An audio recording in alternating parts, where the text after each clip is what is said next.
महेश नाम का एक गरीब लकड़हारा रहा करता था।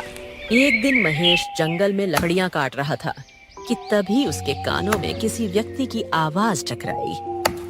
मुझे बहुत प्यास लगी है। मैं बहुत देर से प्यासा हूँ और तालाब को तलाश रहा हूँ। क्या तुम मुझे बता सकते हो कि यहाँ आसपास कोई तालाब है?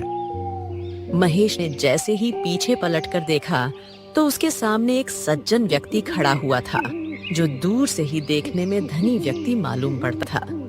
महेश उस व्यक्ति की ओर देखकर बोला, क्षमा कीजिए, मैंने आपको इससे पहले कभी नहीं देखा। क्या आप कहीं बाहर से आए हैं? हाँ, मेरा नाम शिवपाल है। मैं दूसरे राज्य से व्यापार के सिलसिले में करणपुर राज्य जा रहा हूँ, मगर यहाँ आते आते मुझे बहुत तेज प्यास लगने लगी है। कुछ बताइए ना, कहाँ है तालाब? मैं जल्दी जल्दी में अपने साथ पानी लाना भूल गया। ठीक है, चिंता मत करिए। देखो, तुम यहाँ नए हो, इसीलिए तुम्हें नहीं पता कि यहाँ तालाब कहाँ है। आओ, मैं तुम्हें तालाब के पास ले चलता हूँ। आ जाओ, आ जाओ। फिर महेश उसे एक तालाब के पास ले गया और बोला, इस तालाब का पानी साफ है। मैं भी इसी तालाब का पानी पीता हूँ। आप भी पानी पी लीजिए। अच्छा अच्छा, हाँ, तुम्हारा बहुत बहुत धन्यवाद जो तुमने मेरी सहायता की। इतना बोलकर शिवपाल ने अपने जेब से एक पोटली निकालकर जमीन पर रख दी और तालाब का पानी पीने लगा। महेश की नजर जैसे ही उस पोटली पर पड़ी तो उसकी आंखें आश्चर्य से फटी की फटी रह गईं। अरे, इस पोटली में तो ढेर सारी स्वर्ण मुद्राएं हैं। हाँ, अगर मैं इसे ले लूं तो मैं अपना सारा जीवन आराम से काट सकता हूँ। लेकिन अगर मैं इसे लेकर यहाँ से भागूं तो पकड़ा जाऊंगा, और यह व्यक्ति मुझे पहचान गया है, जिससे कभी ना कभी तो मुझे ढूंढ ही लेगा। हाँ, एक काम करता हूँ, इसको तालाब में धक्का दे देता हूँ। और वैसे भी यह तालाब गहरा है और यहाँ इस समय आसपास कोई है भी नहीं जो मुझ पर शक करेगा या देखेगा, और इसे कोई बचाएगा भी नहीं। इतना विचार आते ही महेश ने शिवपाल को तालाब में धक्का दे दिया। तालाब बहुत गहरा था और शिवपाल को तैरना नहीं आता था। शिवपाल तालाब में डूब गया और फिर महेश स्वर्ण मुद्राओं की थैली लेकर वहां से सीधे अपने घर चला आया। और सारी घटना अपनी पत्नी को बताते हुए बोला, अब तुम ही बताओ कामिनी, क्या मैंने सही किया या गलत? पहली बार तुमने अक्लमंदी का काम किया है। अब हमारी पूरी जिंदगी सुखमय बीतेगी। हाँ, वो तो है, लेकिन मुझे इन स्वर्ण मुद्राओं के लिए उस व्यक्ति को तालाब में धक्का देना पड़ा। कामिनी वह तालाब में डूब गया। शायद उसे तैरना नहीं आता था। अरे, मर गया हो तो अच्छा ही है ना, हमारा तो पीछा छूटेगा। अब तुम इन मुद्राओं से कोई बहुत अच्छा व्यापार शुरू करो। मैं गरीबी का जीवन काटते काटते तंग आ गई हूँ। अपनी पत्नी कामिनी का समर्थन पाकर महेश खुश हो गया। कुछ ही दिनों में महेश गांव का सबसे धनवान व्यक्ति के नाम से प्रसिद्ध हो गया। एक दिन महेश की पत्नी कामिनी महेश से बोली, अब तो गांव में तुम सबसे अधिक धनवान बन चुके हो। जब आदमी के पास धन बढ़ जाता है तब उसे सम्मान की आवश्यकता होती है। मैं चाहती हूँ कि सारे गांव वाले तुम्हारे वैसे ही सम्मान करें जैसे गांव के जमींदार का करते हैं। अरे मतलब, तुम कहना क्या चाहती हो? मैं चाहती हूँ कि तुम जमींदार की तरह ही गांव के लोगों को ब्याज पर रुपया दो, उन्हें थोड़ा सा कर्ज दो और भारी ब्याज वसूल करो। इस काम में रातों रात धन बढ़ता है, जिससे और भी ज्यादा पैसे हमारे पास होंगे। वाह, तुम्हारी जैसी पत्नी पाकर तो मैं धन्य हो गया कामिनी। हाँ, अब मैं ऐसा ही करूंगा। सही कहा तुमने। उस दिन के बाद महेश गांव के किसानों को कर्ज पर रुपया देने लगा और उनसे भारी ब्याज वसूलने लगा।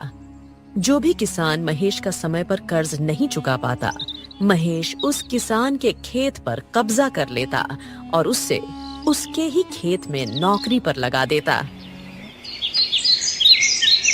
देखते ही देखते महेश ने गांव के आधे किसानों की जमीन हड़प ली। समय ऐसे ही बीतने लगा। कुछ समय बाद कामिनी ने एक पुत्र को जन्म दिया। अपने पुत्र को देखकर महेश खुशी से अपनी पत्नी से बोला, ओ ले कामिनी, अरे हमारा पुत्र देखो तो सही कितना सुंदर है। हाँ, आपने बिल्कुल सही कहा जी, ये आप पर ही गया है। कामिनी, हम अपने पुत्र का नाम केशव रखेंगे।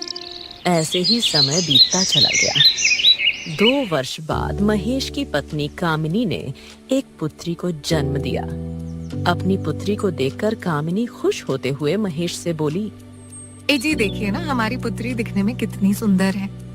हाँ कामिनी, तुम सही कह रही हो, यह भी हमारे पुत्र की तरह सुंदर है, पर इसका नाम क्या रखें? हाँ, इसका नाम रोशनी कैसा रहेगा? वाह क्या नाम है, बहुत अच्छा नाम है।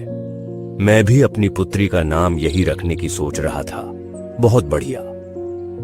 महेश की बात सुनकर कामिनी मुस्कुराने लगी। ऐसे ही वर्ष बीत गए। महेश का पुत्र और पुत्री अब दोनों जवान हो चुके थे। एक दिन महेश की पुत्री रोशनी कहीं जा रही थी कि तभी महेश उससे बोला, अरे रोशनी बेटा, यह तुम रोज रोज कहाँ जाती हो? पिताजी, आप तो जानते हैं कि मुझे जंगल में टहलना कितना अच्छा लगता है। वहाँ पर कितना अच्छा माहौल होता है। हाँ ठीक है, लेकिन बेटा जंगल में थोड़ा सावधानी से टहला करो, क्योंकि जंगल में जंगली जानवर भी घूमते हैं। मुझे डर है कि कहीं कोई जंगली जानवर तुम्हें नुकसान न पहुंचा दे। आप चिंता मत कीजिए पिताजी, मैं केवल जंगल की सीमा तक जाती हूँ, ज्यादा अंदर नहीं जाती। इतना बोलकर रोशनी घर से बाहर निकल गई और जंगल में एक पेड़ के नीचे बैठ गई। तभी उसने देखा कि एक सुंदर युवक जमीन पर पड़ा दर्द से करा रहा था और उसके बगल में एक सुंदर घोड़ा खड़ा था। रोशनी तुरंत उस युवक के पास जाकर बोली, कौन हो तुम? मैंने पहले तो तुम्हें इस जंगल में कभी नहीं देखा और ना ही अपने गांव में। मेरा नाम कमल है। मैं दूसरे राज्य में रहता हूँ और घोड़े से टहलते टहलते यहाँ तक आया था कि अचानक ही मेरा घोड़ा बीदक गया और मुझे गिरा दिया। क्या तुम मुझे हाथ पकड़कर उठा सकते हो? क्या है ना कि मेरी कमर में बहुत दर्द हो रहा है। जब घोड़े की सवारी करनी नहीं आती तो फिर घोड़े की सवारी क्यों करते हो? इतना कहकर रोशनी ने कमल का हाथ पकड़कर उठा लिया। कमल मुस्कुराते हुए रोशनी से बोला, वैसे तुम कौन हो और इस जंगल में क्या कर रही हो? मेरा नाम रोशनी है। मैं यहीं पास के गांव में रहती हूँ। मुझे भी जंगल में टहलना बहुत अच्छा लगता है। वाह, लेकिन तुम एक लड़की हो और लड़कियों को अकेले जंगल में नहीं टहलना चाहिए। अगर किसी दिन कोई जंगली जानवर यहाँ आ गया तो कभी सोचा है कि वह तुम्हारा क्या हाल करेगा? मुझे अपनी सुरक्षा करनी आती है। तुम अपने बारे में सोचो। अगर मैं यहाँ ना आती तो तुम जमीन पर ही पड़े रहते और अगर उस समय कोई जंगली जानवर आ जाता तो अब तक तुम उसके पेट में होते। रोशनी की बात सुनकर कमल जोर जोर से हंसने लगा। उस दिन के बाद कमल रोज रोशनी से मिलने के लिए जंगल आने लगा। कुछ ही दिनों में मुलाकात कब प्रेम में बदल गया, दोनों को पता ही नहीं चला। रोशनी रोज कमल से मिलने के लिए जंगल में एक पेड़ के पास चली जाती। एक दिन रोशनी का भाई केशव अपनी माँ से बोला, माँ, रोशनी रोज सुबह सुबह जंगल जाती है और पिताजी भी उसको रोकने की बजाय उसको और बढ़ावा दे रहे हैं। ये ठीक नहीं है माँ, अब वह बड़ी हो चुकी है। तुम सही कहते हो केशव। मैं तो तुम्हारे पिताजी को समझा समझा कर तंग आ गई हूँ, मगर तुम तो जानते ही हो कि वह रोशनी से कितना प्रेम करते हैं। आज मैं पता लगाकर ही रहूंगा कि आखिर रोशनी जंगल में क्या करने जाती है। इतना कहकर केशव जंगल की ओर चला गया और रोशनी को ढूंढने लगा। तभी उसकी नजर उस पेड़ के पास पड़ी। केशव ने देखा कि रोशनी किसी लड़के के साथ बातें कर रही थी। केशव क्रोधित होता हुआ अपने घर आ गया। कुछ ही देर बाद जब रोशनी घर आई तो केशव गुस्से में बोला, क्यों? आखिर तुम जंगल में किस युवक से बातें कर रही थी? बोलो कौन था वो, बोलो। अपने भाई की बात सुनकर रोशनी घबराते हुए बोली। उसका नाम कमल है भैया। वह एक व्यापारी है। वह मुझसे प्रेम करता है और मैं भी उससे प्रेम करती हूँ। ओह, बकवास बंद करो रोशनी। आज के बाद तुम उस युवक से कभी नहीं मिलोगी। आज के बाद से तुम्हारा जंगल जाना बंद। बस बहुत हो गया। लेकिन भैया, मैं उससे विवाह करना चाहती हूँ। बस, इससे आगे एक शब्द भी अगर तुमने कहा ना तो मैं तुम्हारा मुंह तोड़ दूंगा। अरे आखिर क्या समस्या है केशव? अरे वह मेरी पुत्री है। अगर वह उससे विवाह करना चाहती है तो इसमें क्या समस्या है? और वैसे भी रोशनी बता रही है कि वह एक व्यापारी है। पिताजी, आप जानते नहीं हैं, जिस युवक से रोशनी प्रेम करती है वह एक डाकू है। और मैं इस बात को जानता हूं क्योंकि मैंने स्वयं अपनी आंखों से उसे जंगल में आते जाते मुसाफिरों को लूटते हुए देखा है। और ये समझ नहीं रही है। अरे वह कोई व्यापारी नहीं है। वो जंगल में ही झोपड़ी बनाकर रहता है और इसे बेवकूफ बना रहा है। केशव की बात सुनकर महेश बुरी तरह से चौंक पड़ा और गुस्से से रोशनी से बोला। आज के बाद से तुम जंगल नहीं जाओगी रोशनी, और कभी भी उस युवक से नहीं मिलोगी। मैं नहीं चाहता कि तुम्हारा विवाह एक डाकू से हो और मेरी बदनामी हो जाए। अपने पिता की बात सुनकर रोशनी फूट फूट कर रोने लगी। अगले दिन रोशनी सबसे नजर बचाकर कमल से मिलने के लिए दोबारा जंगल में चली गई। अरे आज तुम्हें आने में इतनी देर कैसे हो गई रोशनी? रोशनी सारी घटना बताते हुए बोली। भैया को हमारे बारे में पता लग गया है कमल। तो इसमें डर क्या है? मैं वैसे भी तुम्हारे भैया और पिता से हम दोनों के विवाह की बात करना चाहता था। भैया बता रहे थे कि तुम कोई व्यापारी नहीं बल्कि एक डाकू हो। सच सच बताओ, तुम कौन हो? रोशनी ने इतना कहा ही था कि तभी वहाँ पर रोशनी का भाई केशव पहुँच गया। रोशनी और कमल को एक साथ देखकर वह बुरी तरह से क्रोधित होकर कमल से बोला। तूने मेरी बहन की आंखों में विश्वास की पट्टी बांध दी है। अरे डाकू कहीं के, आज मैं तुझे जीवित नहीं छोड़ूंगा। रुक जा। तुम्हें क्या लगता है कि मैंने अपने हाथों में चूड़ियां पहन रखी हैं क्या? एक बार मुझसे झगड़ा करके तो देखो, तुम्हें पता लग जाएगा कि किस में कितना दम है और किसने अपनी माँ का दूध पिया है। आजा बेटा। कमल और केशव में बुरी तरह से झगड़ा होने लगा। अचानक कमल ने एक पत्थर उठाकर केशव के सर पर मार दिया। पत्थर की चोट इतनी गिरी थी कि केशव चीखता हुआ वहीं पर मृत होकर गिर पड़ा। यह देखकर रोशनी बुरी तरह से घबराती हुई बोली। ये तुमने क्या किया? तुमने मेरे भाई को जान से मार दिया। इसका मतलब मेरा भाई सही कह रहा था। तुम कोई व्यापारी नहीं बल्कि एक डाकू हो, क्योंकि डाकू के दिल में ही किसी दूसरे के लिए रहम नहीं होता। मैं अपने गांव वासियों को तुम्हारे बारे में सब कुछ बता दूंगी। तभी कमल क्रोधित होकर रोशनी से बोला। अरे बताओगी तो तब ना, जब तुम यहाँ से अपने घर वापस जाओगे। इतना बोलकर कमल ने अपने जेब से जहरीली पुड़ियां निकाल ली और अचानक उसे खोलकर वो जहरीला पदार्थ रोशनी के ऊपर डाल दिया। रोशनी बेहोश होकर वहीं गिर पड़ी।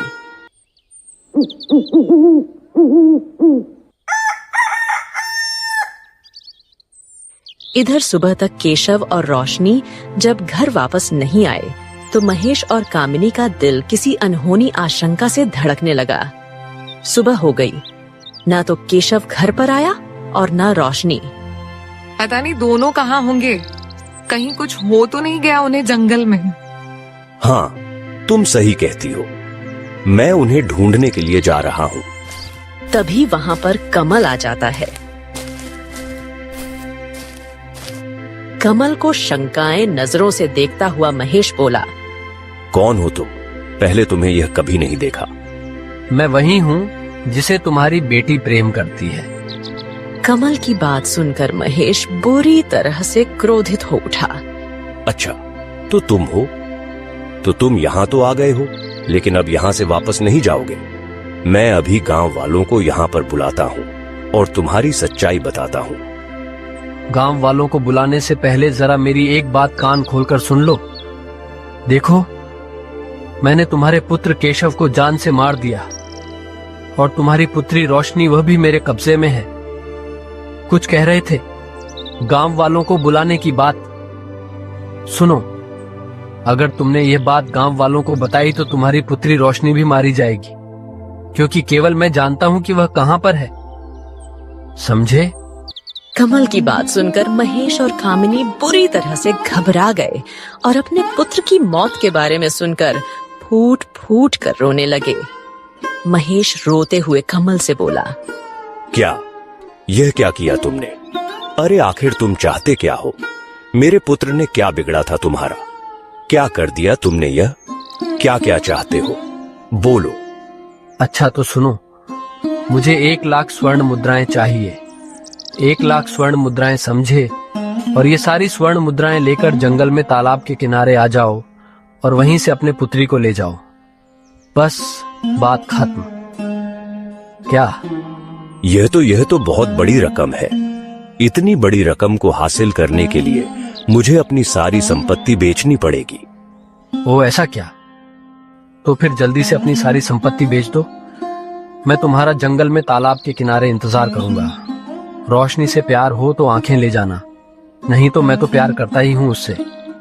इतना बोलकर कमल मुस्कुराते हुए वहां से चला गया। महेश के पास अपनी संपत्ति बेचने के अलावा और कोई रास्ता नहीं था।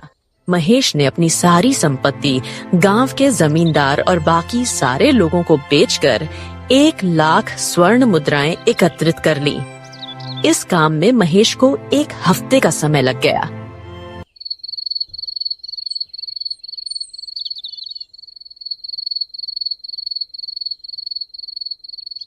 इधर तालाब के किनारे रोशनी बेहोश पड़ी हुई थी। अचानक उसे होश आ गया। जैसे ही वह उठकर खड़ी हुई तो लड़खड़ाती हुई गिर पड़ी। उसने देखा कि कमल उसे मुस्कुराते हुए देख रहा था। मुझे यहाँ से जाने दो, मुझे बहुत तेज प्यास लगी है, जाने दो मुझे। तुम जानती हो कि तुम्हें तेज प्यास क्यों लगी है? क्योंकि तुम 1 हफ्ते से यहाँ पर बेहोश हो, लेकिन मैं तुम्हें पीने को कुछ भी नहीं दूंगा।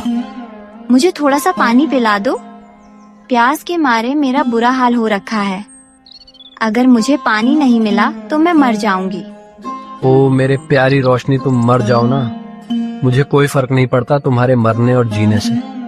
कमल ने इतना कहा ही था कि रोशनी ने अपनी आंखें बंद कर ली। रोशनी को मृत होता देख कमल अपने आप से बोला, अरे यह तो सच में मर गई। हाँ, अगर इसके पिता को पता लग गया कि उसकी पुत्री मर चुकी है तो वह मुझे 1 लाख स्वर्ण मुद्राएं नहीं देगा। कमल ने इतना कहा ही था कि तभी महेश 1 लाख स्वर्ण मुद्राओं की पोटली लेकर वहां आ पहुंचा और अपनी पुत्री को देखकर महेश रोता हुआ कमल से बोला, ये क्या हो गया? यह क्या हो गया मेरी बेटी को? मेरी बेटी को क्या हो गया? चुप चुप, कुछ भी नहीं हुआ तुम्हारी बेटी को। बस भूख और प्यास की वजह से बेहोश हो गई है। लाओ वह 1 लाख स्वर्ण मुद्राएं मुझे दे दो, लाओ। तुम कितने नीच हो? कोई इतना बेरहम कैसे हो सकता है? इतने दिनों से मेरी बेटी को भूखा प्यासा रखा। अरे कितने कठोर इंसान हो तुम। कमल ने महेश की बात का कोई जवाब नहीं दिया, पर उसने बड़ी फुर्ती से महेश से स्वर्ण मुद्राओं की थैली छीन ली और वहां से फरार हो गया। महेश अपनी पुत्री को उठाने लगा। उठो बेटा, रोशनी मेरे बच्चे। मगर रोशनी ने कोई जवाब नहीं दिया। महेश ने जैसे ही रोशनी का हाथ पकड़ा तो पूरी तरह से कांपने लगा। रोशनी मर चुकी थी। तभी महेश की नजर सामने झाड़ियों पर पड़ी। महेश ने देखा कि झाड़ियों में उसका पुत्र केशव की लाश पड़ी हुई थी। अपने सामने अपने बेटे और बेटी की लाश देखकर महेश रोते हुए बोला, ये क्या हो गया भगवान? हे भगवान, आखिरकार मुझे कौन से कर्मों की सजा मिली है? तुम्हारे दोनों बच्चों ने तुम्हारे ही कर्मों की सजा पाई है। यह सुनकर महेश बुरी तरह से चौंक पड़ा। उसने जैसे ही पलट कर देखा तो उसने देखा कि उसके पीछे एक साधु खड़ा हुआ था। साधु रहस्यमय अंदाज में महेश की ओर देखकर बोला, यह सब तुम्हारे ही कारण हुआ है। तुम जानते हो, वर्षों पहले तुमने शिवपाल नाम के व्यक्ति को तालाब में धक्का देकर उसकी सारी स्वर्ण मुद्राएं छीन ली थी। कमल उसी शिवपाल की संतान है। क्या? या ये आप क्या कह रहे हैं? हाँ, मैं सही कह रहा हूं। शायद तुम नहीं जानते थे कि शिवपाल का भी एक परिवार था जो कि इसी जंगल में उस समय मौजूद था। उसके परिवार में एक पुत्र और एक पुत्री थी। तुमने शिवपाल को तालाब में धक्का दे दिया। शिवपाल तैरना नहीं जानता था। तैरने न जानने के अभाव में वह बेचारा बेमौत मारा गया। उसके दोनों बच्चे अनाथ हो गए और जंगल में भटकने लगे। उसकी एक पुत्री को शेर खा गया। जब शेर शिवपाल की पुत्री को खा रहा था, तब उसका पुत्र कमल डरी हुई नजरों से अपनी बहन को अपनी आंखों के सामने मरते हुए देख रहा था। वह बेचारा डरते हुए जंगल के अंदर इधर उधर भाग रहा था। अपनी जान बचाने के लिए जहां पर उसे कुछ डाकुओं ने पकड़ लिया, उसकी परवरिश डाकुओं ने की। डाकुओं की परवरिश के कारण कमल भी एक डाकू बन गया। मगर समय का खेल देखो। तुमने लालच में आकर जिस इंसान की हत्या की और तुम्हारे लालच की वजह से उसका परिवार बिखर गया, उसी व्यक्ति के पुत्र ने तुम्हारे पुत्र और तुम्हारी पुत्री की हत्या कर दी और तुम्हें बर्बाद करके, तुम्हें लूट कर सब कुछ तुम्हारा छीन कर भाग गया।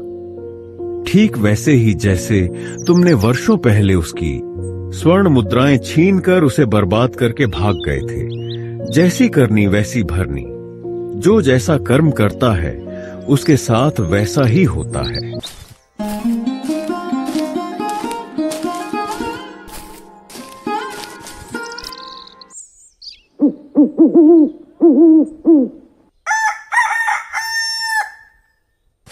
उसके बाद महेश को अपने आप पर बहुत पछतावा होता है।